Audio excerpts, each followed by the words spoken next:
bring in Jennifer Horn. She is the New Hampshire State Republican Party chair. Jennifer, good to see you. Thanks for joining us. Always a pleasure, Maria. Thank you so much. Your observations on these new poll numbers, and who do you think drops out next? I mean, who will we see a bump from in the thinning field if, in fact, we do see this change in the next couple of weeks? Sure. Well, I'm not going to try to guess who's going to be the next one out, but these polls, this shifting in the polls is not surprising to us up here at all. You know, this is what we've said all along. We're just now getting into that point in the process where voters are starting to really get serious. I think we're going to see a lot more shifting in the months ahead as, you know, these candidates spend more and more time up here. What do you guys think, Dagen, Keith, in terms of these new poll numbers? It's not much different as far as what we've seen. Kind of more of the same, Dagen, no? No, you see some softness for Trump, though, which is notable. You don't know if that continues. Jennifer, how much are New Hampshire voters at this point paying attention to the nitty-gritty of the issues and some of the plans that have been announced by the candidates? I point to Donald Trump's tax plan, for example. Right. And that's kind of the point that we're trying to make, is that they're just beginning to pay attention to that sort of thing. You know, there are more and more events up here. More and more people are starting to get engaged and starting to pay attention. I think you're going to see a significant shift in these numbers as we go into November and then again in December and January. This is far from settled. Regardless of who's at the top of the list right now, that is not an indication of what's necessarily going to happen on February 9th. On Carly, is there a clear economic plan there? I think Jeb's been pretty clear. Trump's been pretty clear. Trump's been pretty clear on backing off what was clear. You know, he's perfectly flexible to change his mind, it appears. How about Carly? Well, listen, I don't know if Carly has released a white paper on the issue yet, but she's been very clear about, you know, with, pro-growth policies, a pro-growth approach. You know, all of the candidates on our side, when you compare the vision and the solutions that they're putting forth compared to what we're hearing from the other side, Hillary Clinton, Bernie Sanders, Governor O'Malley, there's a distinct difference there between, you know, policies that are going to advance the individuals, help small businesses grow, bring money back to the United States again, as opposed to on the other side where they think they can just tax and spend us out of all the problems we face, and we know better. Well, I think, you know, the point Dagen brings up is really the important one here, and that is, you know, in terms of specifics on some of these policies and the plans that are coming out, we haven't really gotten the granular look at, you know, what the foreign policy solutions might be. What are the economic solutions? Yeah, we've heard some commentary on tax plans, but when do you think we're going to get more specifics on that? Well, as you indicated earlier, we're starting to with some of these folks, and that'll build over time. You know, each time we go into another debate, it's another opportunity for these folks to sort of, you know, expose what their specific plans are. And up here, like I said earlier, we are starting to hear it on the ground. If you're at a house party, if you're at a diner, if you're at, you know, in somebody's backyard, these are the kinds of questions that New Hampshire voters ask. They're, you know, I say all the time that security is what is so important to people, but that's not just national security, it's economic security.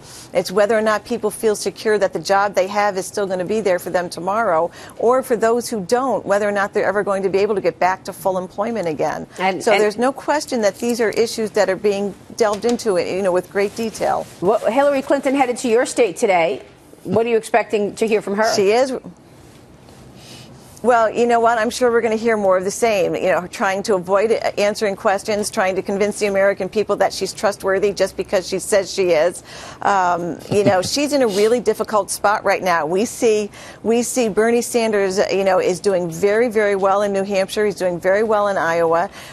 Joe Biden, without even being in the race, is doing very well. Hillary Clinton has to spend a lot more time on the ground here than she has been up until now if she wants to save New Hampshire. Do you think to save New Hampshire, she needs to out Bernie on the socialist side? Well, you know, Bernie Sanders seems to be the candidate that's setting the bar on that side of the aisle. And I think that in and of itself is really something that the American people are going to look at very closely when your top candidate is an avowed socialist. And for someone like Hillary Clinton now, you know, trying to run to the left of a socialist, it puts her in a very difficult position. But she's been in a very difficult position, quite honestly, all along in this race. Well, she is going to out Bernie today on gun control. She's going to propose something that Bernie Sanders actually voted against. on the it's the liability waiver for gun manufacturers that Bernie Sanders voted against it. She voted for it. That's going to be part of her proposal, probably the most controversial. So that's considered way left. That's way left. Oh yeah. Right. How left can you go? What about that, Jennifer? This is a tough state to go left on gun control. Like most of America, like most of America, folks in New Hampshire take the issue very seriously. And when we confront tragedy like we did last week as a nation, I have to say, as long as you brought it up, I don't want to miss the opportunity to just say, our hearts break as a nation every time something like this happens, and we need to be able to come together and address these issues and get to the heart of what's causing it. And to be perfectly blunt with you, it wasn't just disappointing to see the president come out and make the comments that he did within an hour or two of this happening, but it was disgusting. And I hope that whatever Hillary Clinton comes out with, that she at least has the good grace to approach it in a manner that maybe brings a little more dignity than the president did. Well, the president was very clear. He wants to politicize it. Absolutely. He wants this conversation front and center. Right, and and that's exactly, I guess, what I was referring to when he comes out and says we have to politicize these tragedies. I find that, as I just said, quite honestly, disgusting. There are families associated with these individuals. There is a time for us to come together and for us to stand firm together, and then there is time to have that conversation in a legislative forum. Right. Last week, on the day when this all happened, was not the right time. The presidential race is not the only important contest at hand. House Republicans setting to pick their new leader this week after John Boehner's abrupt decision to retire at the end of the month. You had Utah Congressman Jason Chaffetz throwing his hat into the ring this weekend while equating frontrunner Kevin McCarthy as simply more of the same. Today, here, I am announcing my intention to run for Speaker of the House of Representatives. Jennifer, this is a big struggle playing out at the top of the Republican Party in Congress. How do you see it?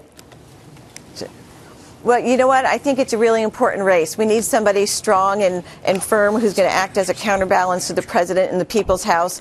But that's not a race that I think is really at the top of the list of the folks here in New Hampshire, the things that they're worrying about. They want somebody who's going to advance strong conservative legislation and, as I said, be a counterbalance to the president. But I think folks here at home are much more concerned about who our nominee is going to be. All right. We will keep following that. Jennifer, thanks so much. We'll see you soon. Jennifer Horn there. Thank you so much. We'll see you soon. Thank you. Thank you.